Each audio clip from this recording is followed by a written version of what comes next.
how to fix the screen does not turn on when you tap on it on the iPhone running iOS 16. First, press on the side button to wake up the screen. Then enter the passcode to go to the home screen. From the home screen, tap on Settings. In Settings, swipe up to go down and tap on Accessibility. Then we go down and tap on Touch. Next, go up and tap on Tap or Swipe to wake. Tap on the toggle button and make sure it is switched on. Then we go back to the home screen by swiping up.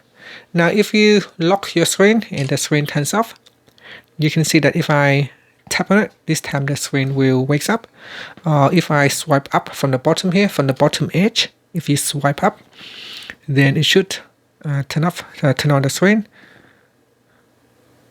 Now I cannot get it to wake up because this case here is actually causing my finger not be able to swipe up right on the edge. So you need to swipe up all the way right on the edge. And sometimes that can cause an issues if the case is too high. And that's it. Thank you for watching this video. Please subscribe to my channel for more videos.